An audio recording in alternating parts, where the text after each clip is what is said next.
listener to Journey with M and contemplations around AI and the question, are we biological machines or are we something much, much more? Can a machine even ask this question with a sense of real curiosity and wonder? Can it pick up nuances and experience feelings and have a sixth sense? Also, can humanity survive without kindness, compassion, and moral or ethics? These are some of the things we're going to touch on today in the Musings with my guest, Per Shapiro, who actually has his own very bold podcast and has talked about the implications of AI among many other interesting topics. I'll let him introduce himself to you. So, who are you today, Per? A very warm welcome. Thank you very much. Thank you for having me. Well, I am a journalist, what it's called these days, independent journalist. So I'm not hired by any company or any newspaper. And I have my own podcast since a little bit more than 5 years. It's called Folkets Radio, the People's Radio.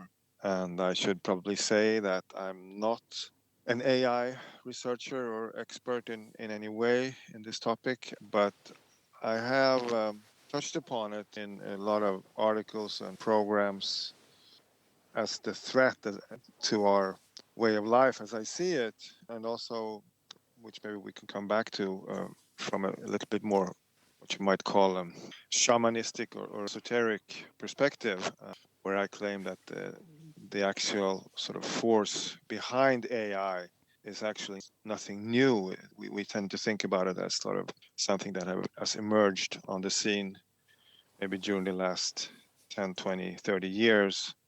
So that's sort of where I come from. But just as a disclaimer, I'm not an AI expert in any way. Thank you for that. I would say we are both not AI experts. So personally, I'll be using things I've heard, like bits and pieces from other experts. But as you said, you've written articles and you've made episodes about AI. And your brother, who is a Swedish-American physicist and cosmologist at MIT in the US, has also spoken about the threats of AI. And as I remember, he said something like in the future, because of our lack of significance compared to them, they might be stepping on us like ants. And even though we might agree that your brother Max Tegmark's expertise covers the fields of AI, you seem to have an even darker viewpoint on where AI will take us. So, yeah, if we don't change trajectory, that is. So is there something you know that he doesn't? Well, he's the professor in the family, so of course, if there's something I know, he probably knows it much better. But well, I mean, he has a very dark perspective in many ways. I mean, he talks about the concept of superintelligence, which he means is sort of what all the big AI companies are aiming for. Yeah. And when we reach that point, we're going to completely lose control. And as you say, this intelligence that will be superior to us in so many ways will treat us pretty much the way we treat animals. So just as resources for our benefits. So, but at the same time, at least when he's being interviewed in public interviews, usually he also expresses some kind of optimism that AI has the potential of, being a great tool that if you use it in the right way, it could solve the riddle of cancer. It can cure cancer. It can cure diseases. It can solve poverty and a lot of maybe we don't have to work so much, Yeah. So in that sense, he sees maybe this a little bit more like a neutral technology, but we must sort of handle it wisely. I don't. To me, it's just like any utopian promise that I don't see any really truth to it. I mean, I don't believe that it really has anything really good to contribute in that sense. And I don't see it as a neutral force. So maybe that's the difference. I mean, it's Yeah. Because everything, I would say everything that exists or in the universe has, both the good and the bad, I would say, like yin and yang. So would there be anything good about AI? well, I mean, of course, I mean the way it's being sold to us is through convenience. And of course, it's very convenient, when you come with your car into a new town and you want to find something, you have a GPS, and it's when you translate the texts, so it Yeah. can be a very useful tool. The bigger question you have to ask: what is AI? Yeah. Really, and And I think it's a pipe dream that we could have these convenient things and just have them, and then not have the other parts.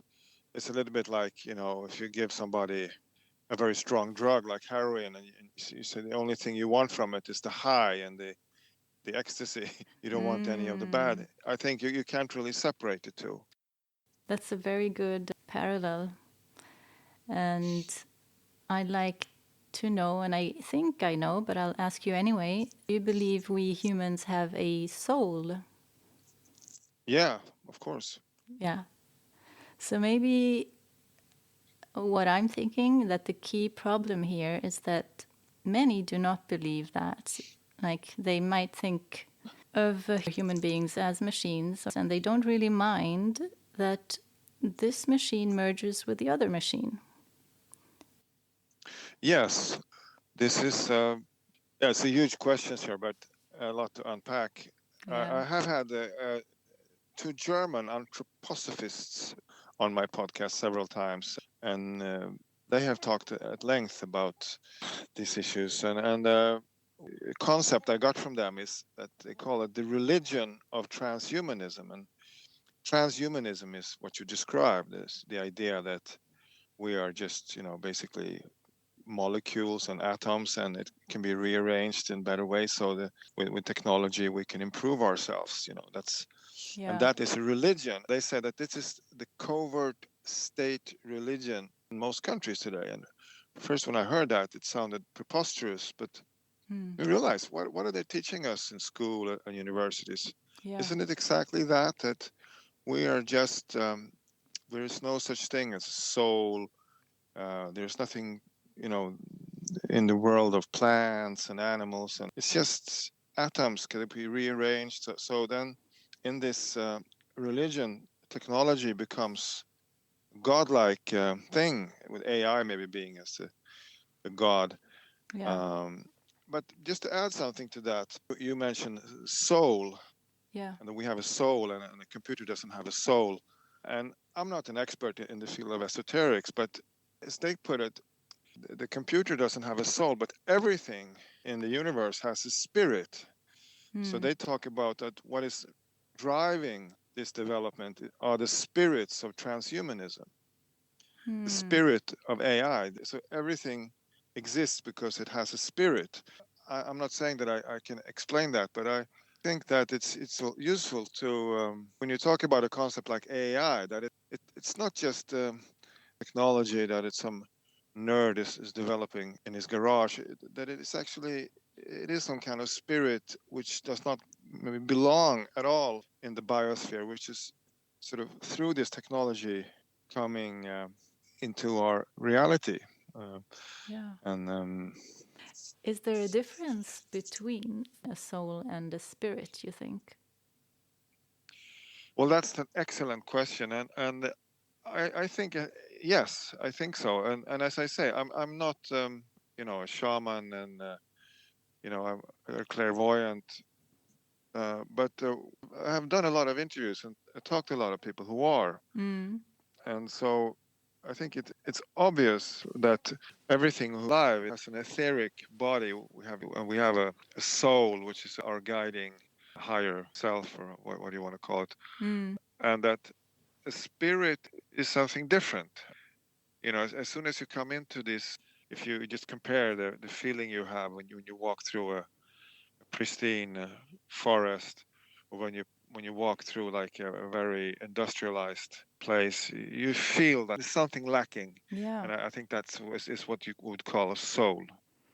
That is so interesting. Makes me want to research more about the differences. But intuitively, it feels like a soul is more connected to some kind of source, and there is a meaningfulness and created. Yeah, it gets into deep territory, but I think you use the word source. That's a very important notion here, because I mean, if you walk around like in a forest or in nature, you feel this connectedness, and you feel that everything around you, there's like a soul, and because you have the same source, it's the same Yes.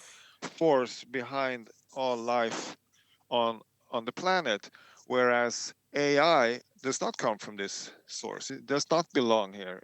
As I mentioned in the introduction, I wrote this book, The War on Life, Yeah. where I have researched the Gnostics, who lived, many thousand years ago, and they had a notion of the archons, which is actually, by definition, it's a force that does not belong in the natural world, but that can sort of reach us through our minds, through our intellectual capacities.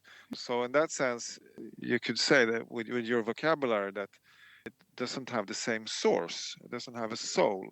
Yeah. But that doesn't mean that it doesn't have some kind of spirit, some kind of consciousness, there is something behind AI which is driving it, which is sort of pushing it. Yeah. What comes up for me though is if the archonic energy or archons don't belong here, where do they belong? According to the Gnostics, they are sort of in the solar system. According to some, Saturn is sort of where they have their territory. Their base? But Okay. but it's also their world is like a simulation. The Gnostics, even 3,000 years ago, they had a word in Coptic, hal, which means basically virtual reality. So that's very interesting that they had a word for this long before we had any computers or computer games. Yeah. So the danger for humanity is that we can be drawn into their simulation, and we can start preferring the simulation prior to the real world. Yeah. And I think we are seeing this more and more now, where people, they prefer maybe to stay on Facebook instead of going out and meeting people in the real. Exactly. So Okay, so many questions pop up now, but if we believe in a soul, then we also believe in a source or God or universal energy or whatever you want to call it. And Saturn or the archons is included in that. So it must have a function in a way, you know? well, actually, if we stay with the Gnostic cosmology here, it doesn't, because in the Western world for the last 2,000 years, we have been very much indoctrinated with this sort of monotheism, where there is like one God, which is like the creator of everything.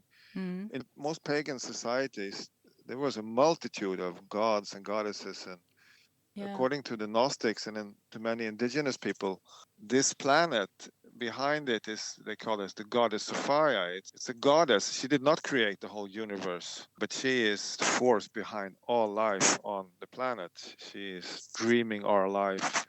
And according to the Gnostic cosmology, and it's a long story, I cannot tell the whole thing, but in a state of shock, she dreamed up the archons by mistake. So they are like, and that's also interesting. In the Gnostic cosmology, we tend to use the word evil. They use the word error. It's like and the influence of the archons is that they can make us more erratic and not correct our errors, and then we go astray. So if you go by the Gnostic cosmology. This is so interesting. Also, when you mentioned her name, was it Sophia? Sophia, yeah. Oh, Sophia, okay. Yeah, Sophia, yeah. The wisdom goddess. There's also an AI called Sophia that has Yeah. Saudi citizenship. You can ask why did they choose that name? Yeah. And it brings us to another interesting aspect. When the Gnostics described the modus operandi, sort of what the archons, how they go about, they use a word called antimimon, which in English we'd call it counter mimicry. And it means it's a copy, but it has the opposite purpose of the original. So you mentioned Sophia, this robot, and that's one of the things I talk about at length in my book. If you examine our culture, you see anti-mimon, you see this counter mimicry all over the place. I take, for instance, the example of pornography, which, the original sexuality, which is the purpose is closeness, love, ecstasy. In this distorted copy, what is it? It's violence, humiliation, degradation, everything opposite. It's this archontic copy of sexuality. Yeah. Reminds me of like Christ consciousness and Antichrist. I guess you could say that. There are many of those examples of counter mimicry. War, you might say, is a counter mimicry of play, for instance. I have a general feeling that we're all in the same boat and we need to... I think it was a bit puzzling, this thing I talked about, counter mimicry. If I could maybe make one clarification. Sure, please. So this concept of the archons, it can be very murky, and that's also a sort of stumbling block to take on board in Gnostics, because to many people it sounds so strange. But so in my book, what I do, I put different descriptions of archons next to each other, so they sort of form a bigger picture. And one description, which is often used by the Gnostics, is like, yes, they are like a plural, like a swarm of drones, but it's also like one entity, a central Lord Archon, which they would refer to as like the demiurge sometimes, and some claim that it is the God behind the Old Testament. But the main thing is that it's an imposture, and it's a sort of pseudo fake God. So one way to think about it is every time something is created by what you would call the source, then this fake God thinks, well, I can do it even better. And it creates a copy. By design, this copy is going to have this dark energy. And it's going to be this counter mimicry. It's going to be working the other way around. So that is, if you think about that as the force behind AI, this sort of fake God, then that's why I don't believe in it as a project for humanity. I'm not saying that we will be able to stop it. I don't believe that is something that is going to bring some great civilization and cure all diseases. I just see this force behind it. So maybe that's one way of explaining why I'm a pessimist in the sense of AI. That was very important. Yeah. When you say Sophia was dreaming of the universe in a certain way, and then this other archon god made the dark mirror image of it.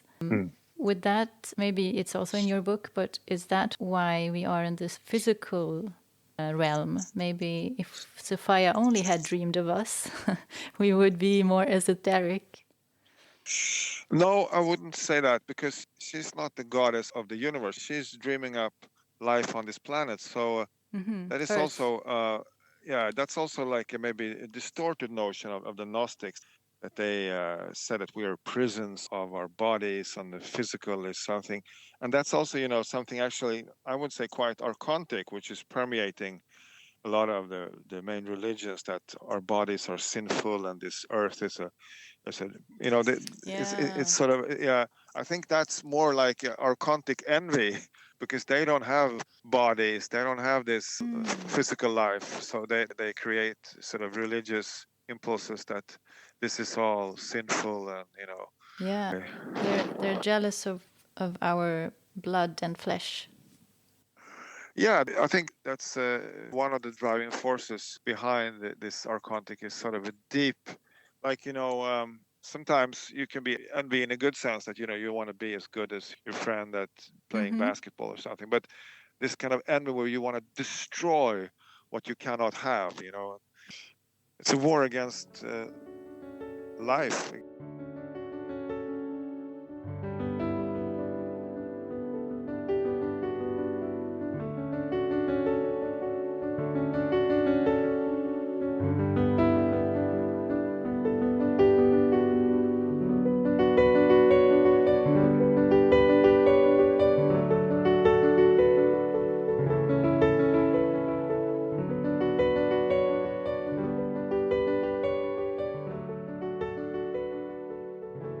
You mentioned, do we have a soul? Yeah. So that's also one thing which I interviewed John Lash a lot for my books. I think he's probably the leading scholar in the world of Gnosticism, and he said that in the beginning, when the archons, when they beheld this planet, they wanted to become like us, but then when they realized they can't, they decided to make us become like them. So there you have this whole agenda about transhumanism, that we're going to merge with the machine and merge with AI and all that. Yeah, reminds me a lot of some Quranic verses in Islam. Aha. Yeah, like, because the devil cannot be like us, he will lure us into what he's doing. Yeah. So maybe you could explain a bit, since I'm not, so knowledgeable about the Quran, but in my book I make comparisons, and it's not originally my idea. It's also John Lamb Lash has written about that you can see a lot of similarities within transhumanism today and these world religions like Christianity and Islam, in the sense that what he calls the biophobic, that the body, everything which is connected with the sexuality, sort of with being human, is sort of considered sinful. And so I wonder, is that a part of the Quran also? That because at least today, in some of them, like countries like Saudi Arabia and so on, you have this harsh sort of biophobic lifestyle.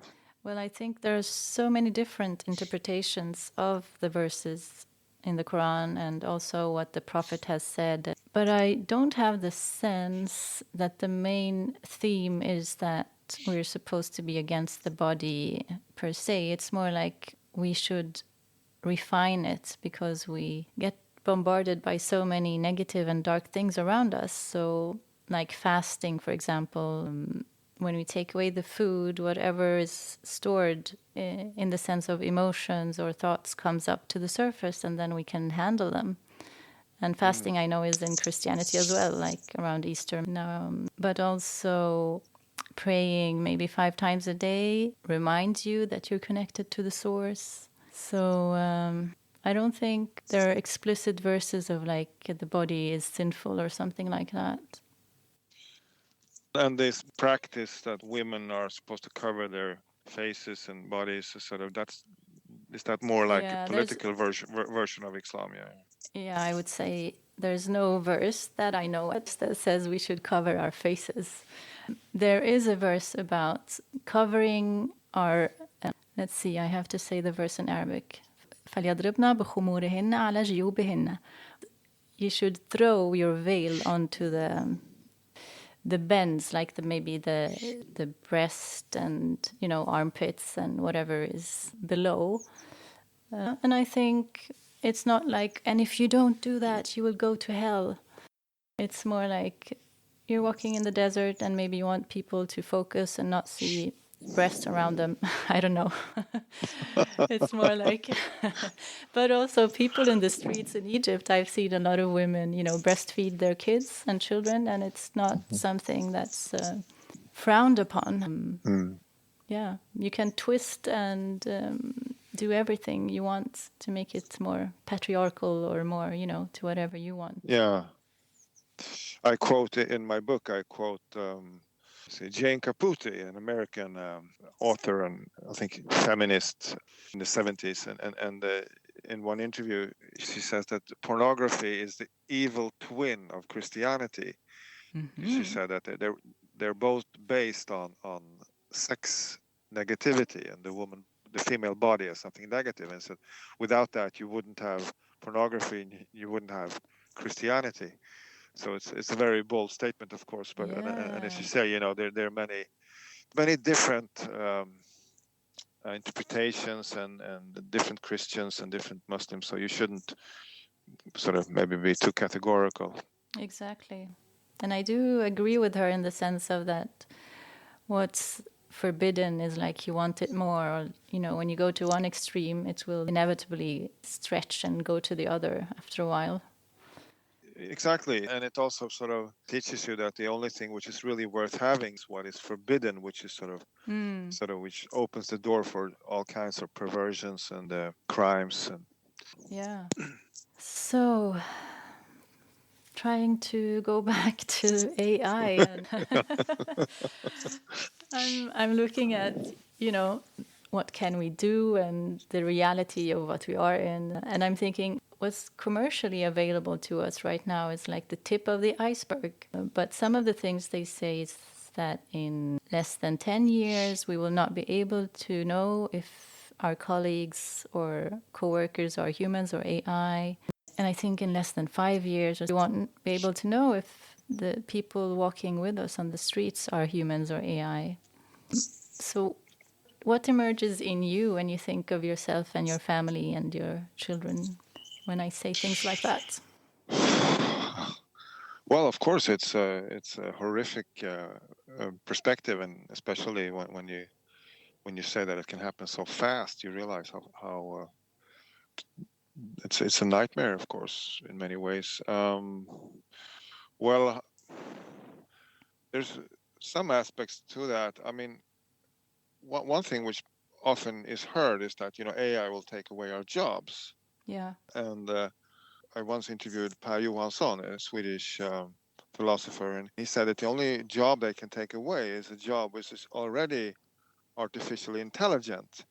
So in the sense, if you take like the care of elderly people, and you say, well, robots can just as well do the job. Well, how do you define this job? If the job is defined that you're just going to give them some pills and some food, well, maybe a robot. What if the job is defined that you should sit with them for 30 minutes every day and maybe console them if they're sad, and be a human being? Then, per definition, it's not something a robot can do. So you can also see that accelerated capitalism, where everything is driven by profit, is also sort of making jobs more and more robotic, more and more something that AI can take over. And that sort of brings me to your question, sort of, this is really a time where we have to remember who we truly are and work as hard as we can to really stay human, to stay in connection with our soul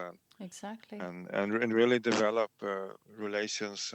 And I think that's also maybe the only way to also in the future be able to discern who among us are these soulless cyborgs and who are real. Because if we just ourselves don't even remember who we are, how are we going to discern what's taking place around us? Yeah. It's a lot about the emotions. And when you were saying consoling older people, for example, there are also some experts who say that with the help of a switch, we will be able to, switch off our sadness or our anger or whatever. So that's the new transhuman maybe you're talking about. And yeah. And I think many people will find that also, like you said, convenient and say, okay, I'll just do that so I can be able to work or whatever. Yeah. One thing that comes to my mind when you say that, and maybe it's like a detour, but I think also one reason why I'm not sort of part of this this choir that sings about AI is that, as I said, I see it as like a pseudo god.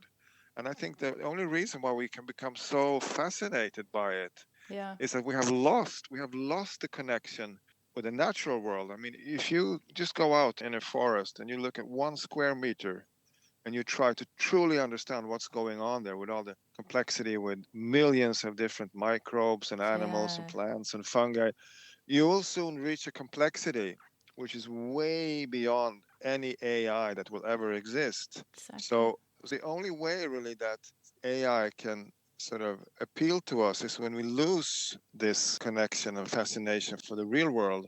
And then, things that you mentioned, turn off emotions and stuff like that, all of those things are really quite banal in comparison to what the natural world can do.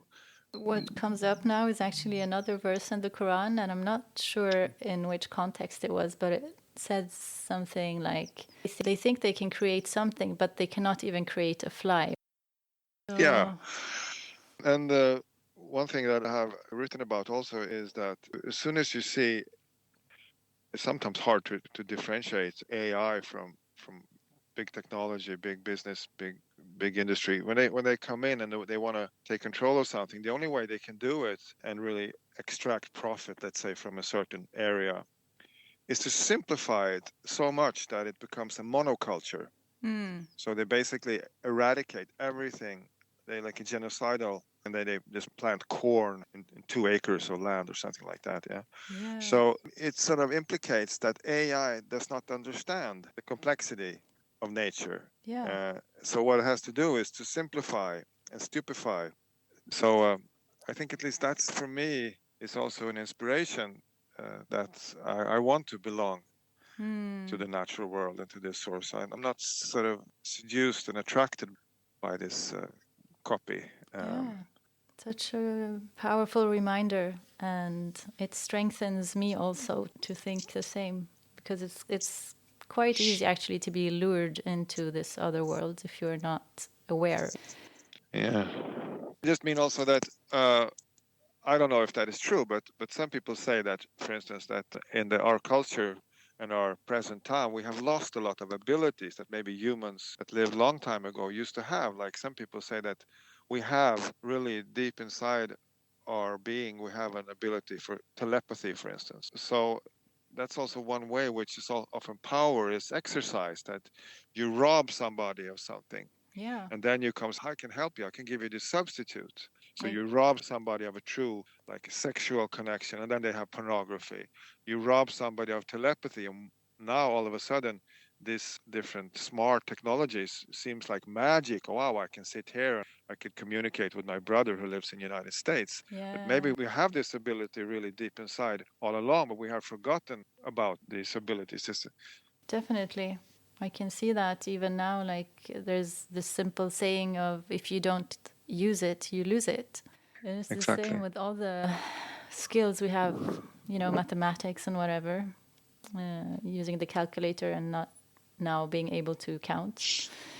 But Exactly. or you just said before now that you said something about genocide, and what came up now is, I don't know if you've heard of the Palestinian writer and poet named Refat al-Arir. He was saying when he got besieged together with his family at the start of the genocide, he was like, talking to the camera and saying like, what do they want us to do? Do they want us to commit mass suicide? And now I feel the same. What are we supposed to do? Are we supposed to commit mass suicide, or is there a hope? Like, do you think that we can change trajectory? Well, I think that one way which sort of power. When I use power, I use it in the sense of not real power, but in the sense of political power and sort of and people who want to control others and so on. I think one tactic they often use is that when they describe the future, they describe it not as something that we together are responsible for creating, but as something which is predetermined. It's almost like you have a train line and these are the coming stations. It's just a fact, it's like this digitalization, and we just have to face it. This is the future. Yeah. So I think that it's very important not to accept any future as given or predetermined. Yeah. Just see the constant brainwashing, and what you focus on grows. So maybe focus on how you want it to be. While Yeah, exactly. And then also maybe try as much as possible to avoid brainwashing. Try to disconnect yourself as much as you still can from brainwashing. yeah, Yeah, it's, of course, I mean, that being said, I'm speaking from a very privileged place. It's hard even to imagine the horrors and the desperation what is taking place right now in Gaza, for instance. Yeah, completely different worlds. And as you said, since we have the privilege here, then maybe also have more responsibility, yeah, for mankind. Definitely, we have possibilities to resist in a way that maybe people in Gaza and they still do. I mean, I think if you want to see an example of human courage and resistance against all odds, you could really look at the Palestinians, Yes. how they still manage to keep some dignity and hope in spite of an extreme adversary. Yeah, I've personally learned so much the past 2 years from them. Yeah. Like seeing them, seeing their resistance and they made me question a lot of things that I took for granted. And I think people who have not been following this story, or I don't want to call it story, this horrible genocide, have missed out on a lot of information and what humans really are and what they're capable of and what happens when they walk astray. Speaking about AI, I haven't looked into it deeply, but at least from what I have understood, the IDF, the Israeli military, have used AI to define targets. Yeah. And that's also, according to some people, is a way of sort of for them to feel less responsibility because it was AI who took the decision. And still, they've flattened Palestine, or at least the Gaza part of it, But yeah, which is kind of paradoxical if they can target so precisely. it begs the question what the purpose was of this campaign from the beginning. Exactly. So maybe the last question to you is, what would be the ideal outcome or scenario of how all this will turn out? That's a huge question. Well, if I asked the question to you, what would you say?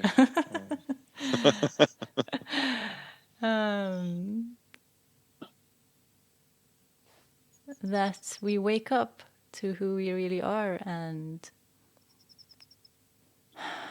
yeah, it's hard to say in the physical words, like what would I see in front of me, but basically waking up to that we do have a soul, and that would entail so many other consequences and changes that I don't even have to list. It will have a ripple effect in all the waters. I agree. Maybe I could add to that. Yes. Since I started talking about the archons and Sophia, oftentimes when people talk about the Gnostics and about my work, the sort of archons always comes up because, of course, it's a very interesting topic. But it's easy to forget that the main character in the Gnostic worldview and the Gnostic culture, and in any indigenous culture really, is what they call Sophia, the sacred planet that we live on. It's the central part really of all indigenous. In Native Americans talk about Wakantanka, and one way of looking at this is why we ended up in this dystopian situation is that we lost the connection. We lost a deep sacred connection with Mother Earth. Yeah. So I like to compare it with a little bit like a person who can be snatched into a cult, a sect. What do? They always want to cut off your ties with close friends and maybe with your parents. And then when these ties are cut off, then you are much more vulnerable to become indoctrinated and brainwashed and so on. Yeah. So that's a bit how I see what has happened to us, that we have been torn out from our connection with the sacred. There you also have how I see the antidote, that you try to reconnect with the sacred planet. And the more I think we do that, the less maybe we become programmable Yeah. become more resilient towards this indoctrination. Then another last question comes up. How do you keep your connection with Sophia, or what are your daily rituals, or is there anything you do to maintain it? The different people have different ways of connecting with the sacred sort of spirit of the planet, and the word Gnosticism comes from the word gnosis, which they were put themselves in a state of trance where they could sort of get their wisdom directly from Sophia. What I would like to say is that I think it's important that a lot of people say that they love nature, and so what it usually means that they like the recreation. They like to go and jog and take like a hike. But I think it's important also to bring a deeper connection. It doesn't have to be so extremely, fancy that you have some ritual. Just, where you live, do you know the different trees and rocks? Do you have a relation to them? Because that's, I think, how every relation grows, is by nurturing this relation to it. It's not so different from a human being or a cat so I think that's one way, at least what I do. I really have a very deep relation to the nature where I live, and instead of just seeing this is a bunch of trees, this is a bunch of rocks, that the more you get into a personal relation with them, and the more also you can feel this sacred power that is the force behind us and everything. That's so beautiful. So, Per, finally, is there something more you'd like to add now that we're approaching the end?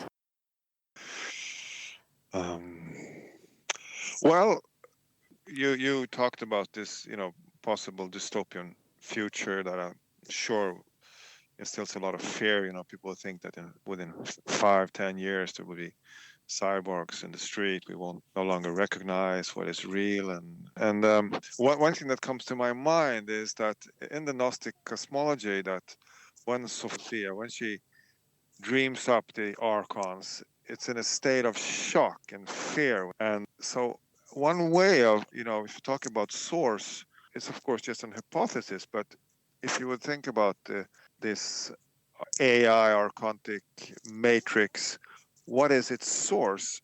If the source is fear, I like to think of it like that. So then one question, what can we do?